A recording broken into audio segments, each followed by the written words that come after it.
I was 47 when I died, and in the moments that followed, I stood before Jesus and saw something that I wasn't supposed to see, something that made heaven itself tremble.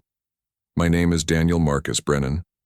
I lived in a town called Ashford Ridge, a quiet place nestled between rolling hills and dense forests, where everyone knew your name, but no one really knew your heart. I died on March 22, 2021, at 2:14 in the afternoon. A construction accident. Steel beam. No time to react. No time to pray. No time to prepare. One moment I was there. The next I wasn't. And what happened after changed everything I thought I knew about God, about heaven, about the choices we make and the lives we live. Before we go any further, I need you to do something with me. Close your eyes for 3 seconds, right now, and whisper the name, Jesus. Just once, quietly. If you feel something stir inside you, if you feel a warmth in your chest or a flutter in your spirit, then this message was meant for you. He's still speaking. He's still reaching. He's still calling your name. I don't know why you clicked on this video. I don't know what brought you here in this exact moment, but I believe with everything in me that it wasn't an accident. So stay with me. Because what I'm about to share with you isn't just my story. It's a warning. It's a revelation. It's a mirror that might show you something you've been avoiding your whole life. I wasn't a bad man. At least that's what I told myself. I provided for my family. I worked hard. I paid my bills. I didn't cheat on my wife. I didn't steal. I didn't lie, except for the small ones, the ones everyone tells. I went to church on Easter and Christmas. I prayed when things got bad. I believed in God. I believed in Jesus. I believed in heaven and hell. But I didn't really know him. Not the way you know someone you spend time with, someone you talk to every day, someone you invite into every corner of your life. He was more like a distant relative I acknowledged on holidays, someone I knew existed but never really engaged with. My life was built around work.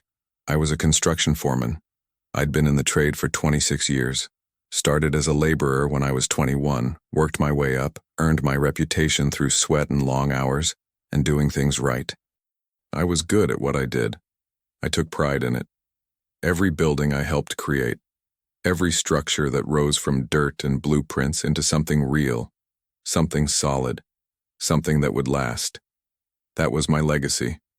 Or so I thought. I had a wife, Sarah. We'd been married for 19 years. She was a good woman, patient, kind. She taught 3rd grade at the local elementary school. She loved children. She loved me, though I often wondered why. I wasn't romantic. I wasn't expressive. I came home tired most days, covered in dust and concrete, wanting nothing more than a beer and the television. We had a son, Michael. He was 16, quiet kid, good grades. Spent most of his time in his room playing video games or doing homework.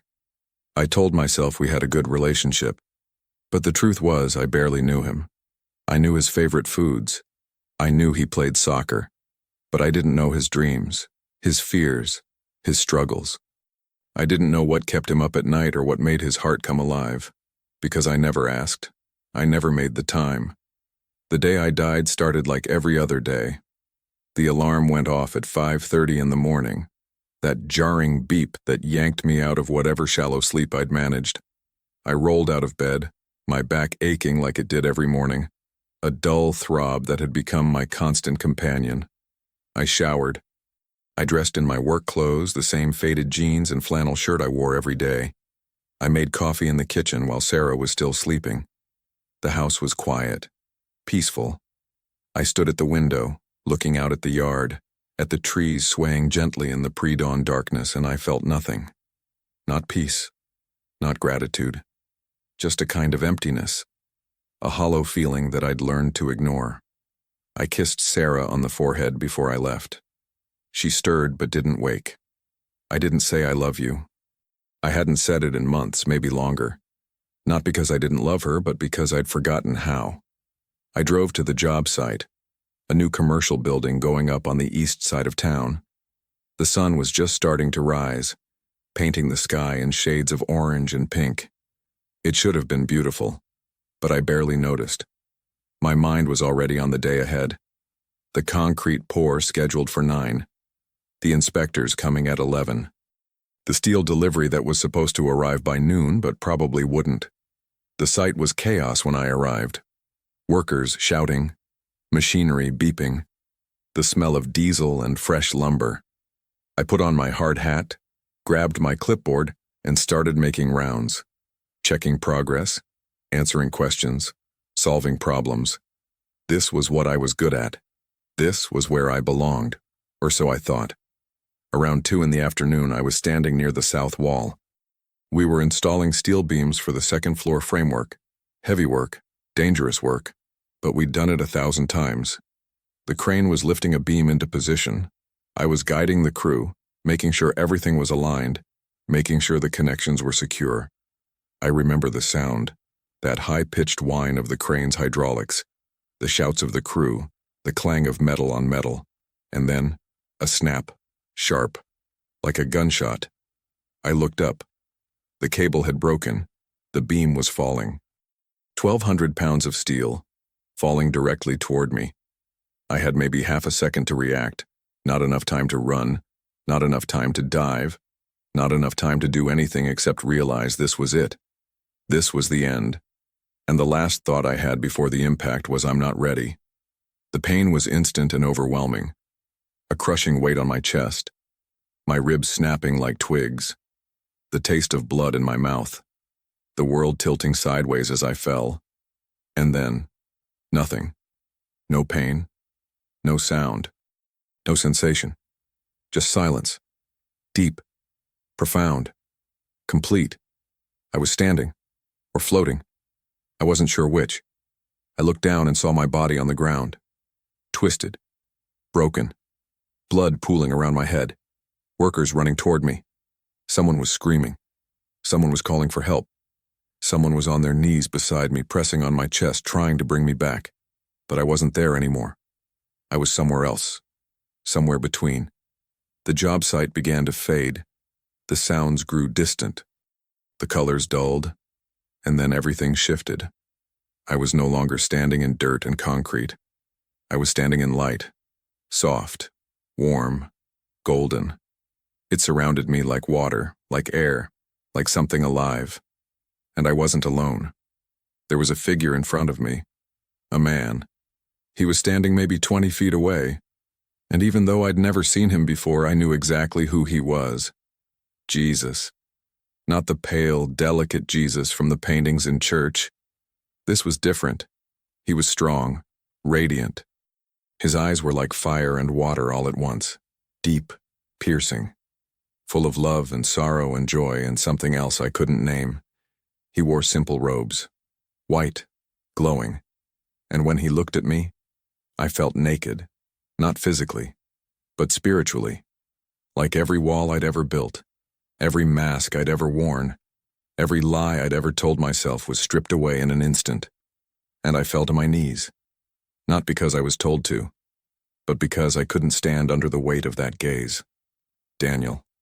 His voice was like thunder and whisper all at once. It filled everything. It shook me. Welcome home. I tried to speak. I tried to say something. I'm sorry. I'm not worthy. I don't belong here. But the words wouldn't come. He stepped closer. And when he did, the light around him intensified. And he smiled. Not a big smile. Just a small, sad smile. The smile of someone who knows something you don't. Something terrible and wonderful all at once. And he said, "There's something I need to show you, Daniel. Something that will be hard to see, but you need to see it. Because you're going back.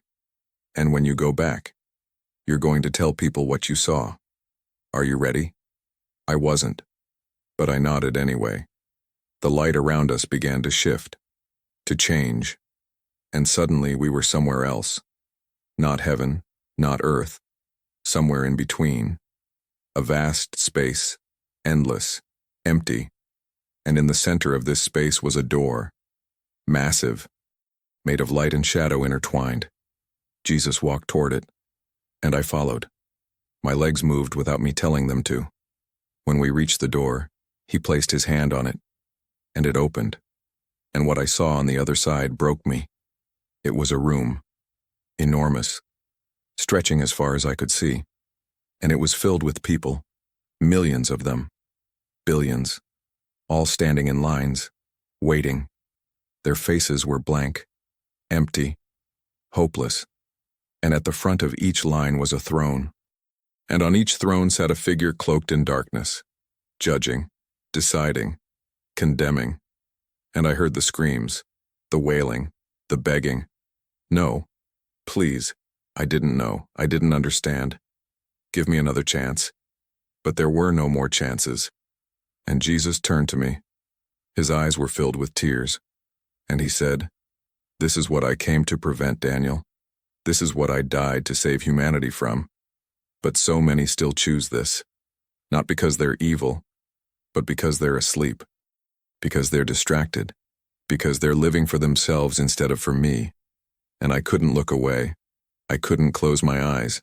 I was forced to see, forced to witness, and I recognized faces, people I knew, people from my town, from my church, from my job site, good people, moral people, people who believed in God but never surrendered to Him, people who followed rules but never transformed their hearts, people who were comfortable in their religion but never truly alive in their faith.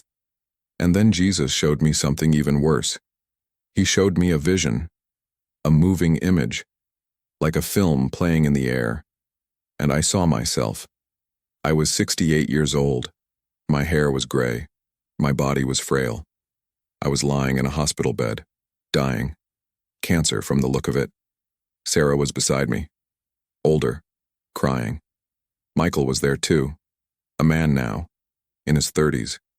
He looked tired, sad, distant, and I was saying goodbye, telling them I loved them, trying to make peace. But there was something wrong, something hollow in the words.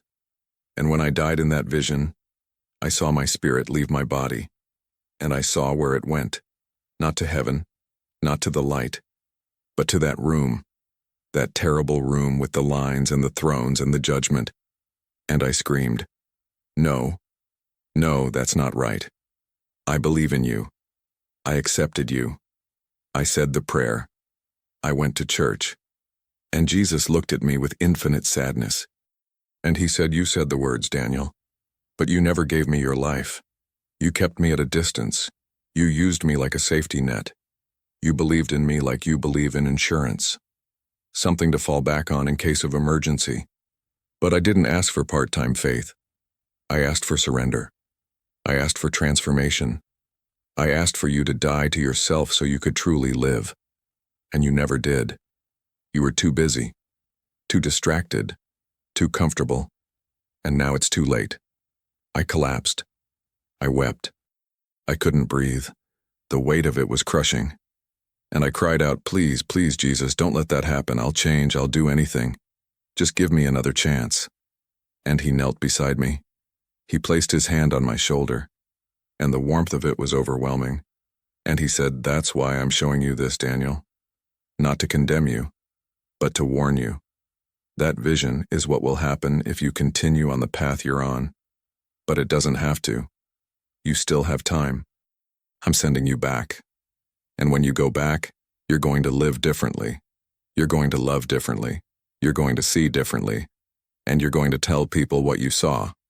Because there are millions walking toward that room right now. And they don't even know it. They think they're fine. They think they're saved. They think that because they believe in me, they're guaranteed a spot in heaven. But faith without transformation is dead. Belief without surrender is meaningless.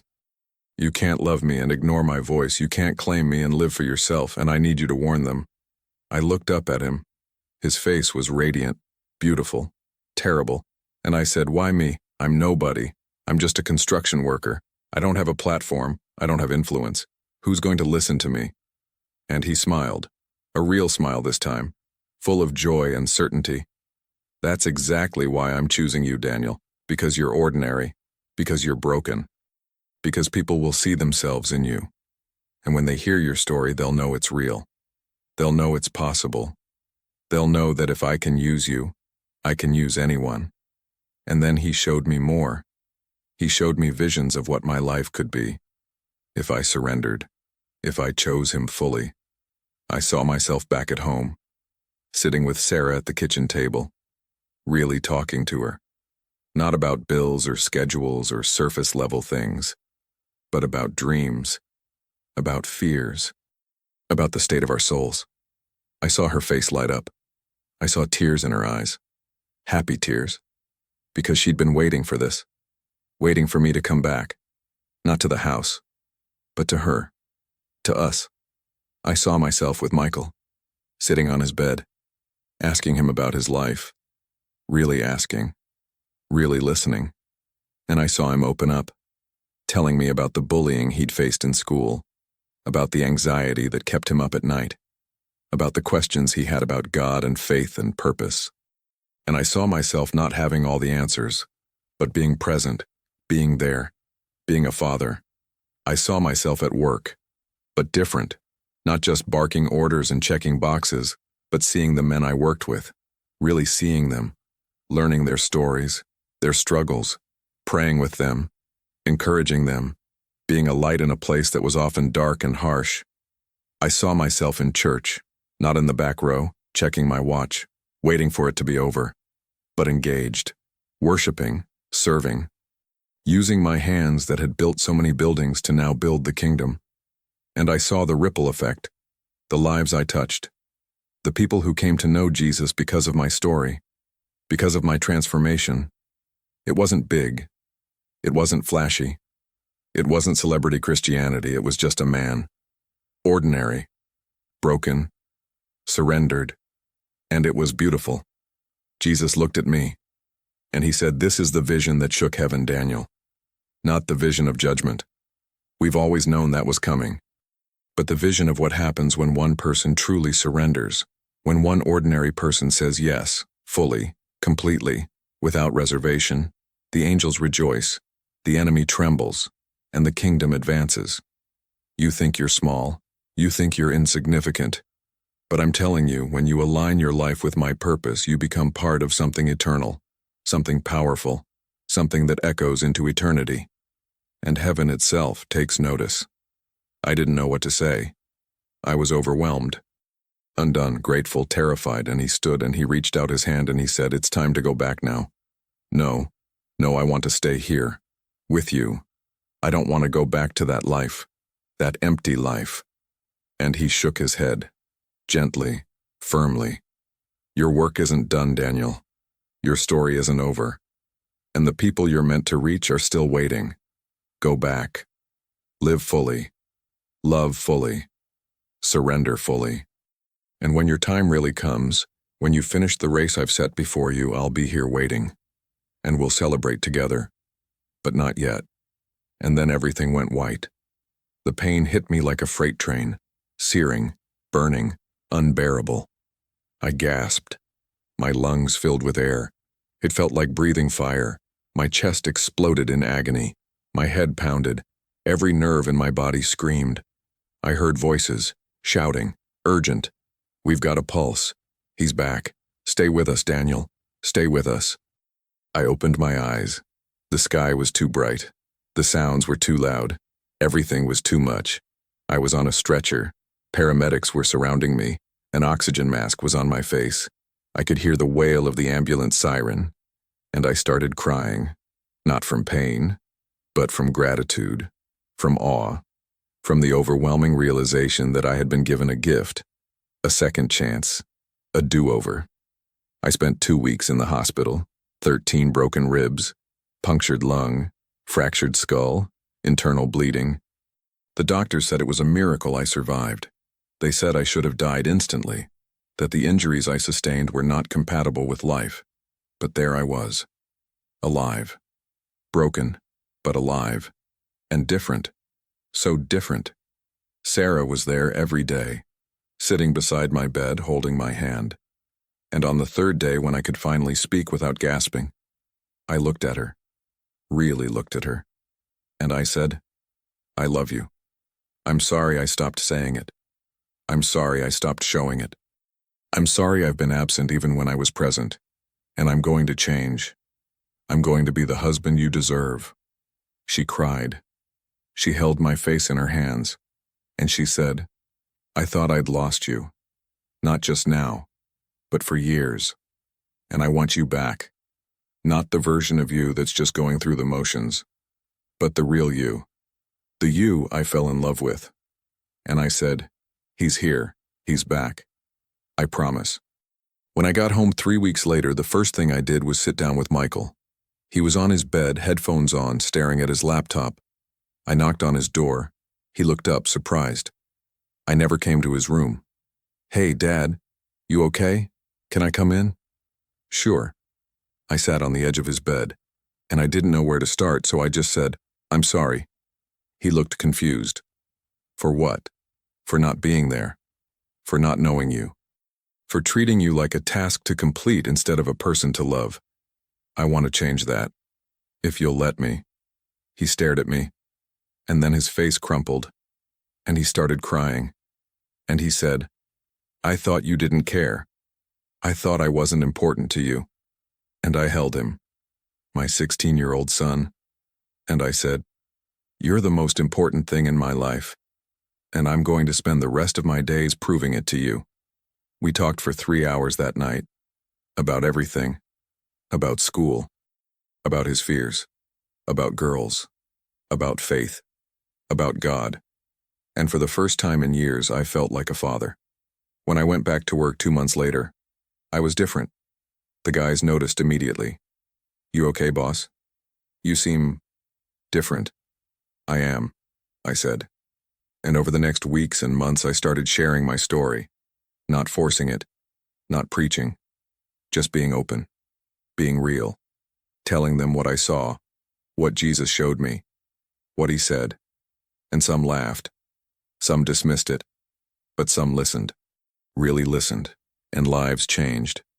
One of my crew members, a guy named Marcus who'd been battling alcoholism for years, broke down crying one day, and he said, "I need what you have. I need Jesus." And we prayed together, right there on the job site, surrounded by concrete and steel. And he surrendered, fully, and he's been sober ever since. That was 4 years ago. Since then, I've seen miracle after miracle, not the flashy kind, not the kind that makes headlines, but the quiet kind, the kind that happens when one person says yes to Jesus and lets him transform their life. My marriage is alive again. Sarah and I laugh together. We pray together. We dream together. We're not perfect, but we're present. Michael is in college now, studying to be a counselor. He wants to help people. He says it's because of what he saw in me, the transformation, the surrender. And that makes me weep every time I think about it.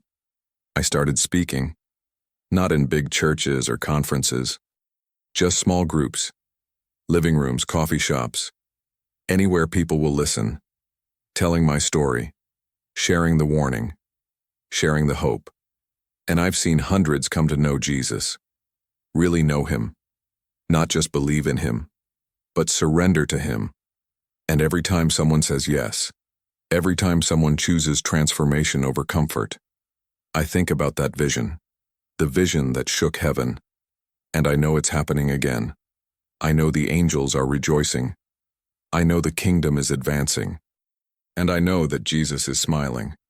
For a long moment, I stand in the space between what I was and what I'm becoming.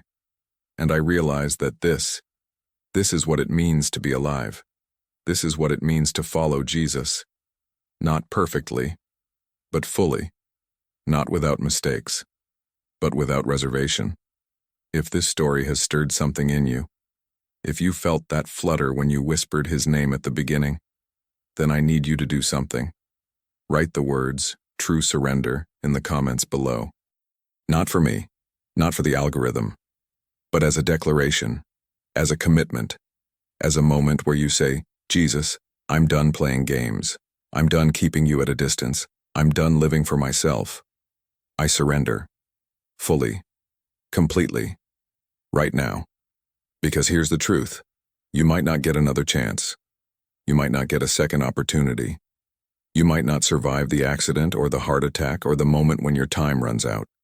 And if you leave this earth having believed in Jesus but never surrendered to him, having acknowledged him but never followed him, having used him but never loved him, then you will face that room, that terrible room with the lines and the judgment, and you'll realize too late that it was never about being good.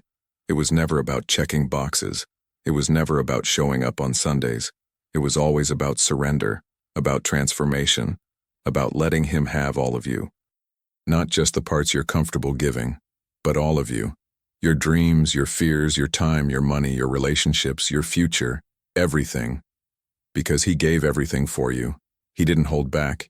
He didn't keep part of himself safe.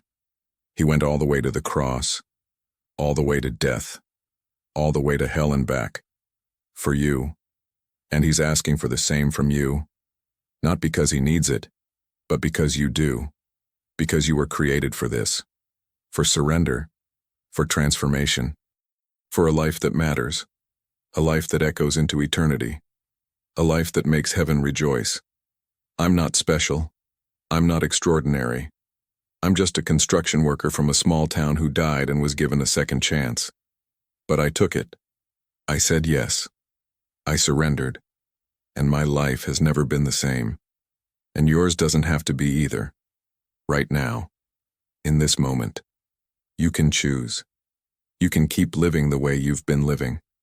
Comfortable, safe, in control, believing in Jesus but never really following him. Or you can do what I did. You can fall to your knees. You can cry out. You can say, Jesus, I'm yours, all of me. Not someday, not when I get my life together, not when I'm good enough, but right now. Broken, messy, imperfect, but yours. And when you do that, when you truly surrender, everything changes. Not overnight, not magically, but gradually, steadily, powerfully. You'll start seeing differently, loving differently, living differently. You'll start noticing the divine appointments, the people God puts in your path, the moments that matter, the opportunities to be his hands and feet. And you'll realize that this is what you were created for, not to build buildings or make money or achieve success, but to love, to serve, to surrender, to be a living, breathing expression of the grace that saved you. Heaven is watching. Jesus is waiting. The choice is yours, and the time is now. True surrender. Write it, declare it, live it, and watch what Jesus does.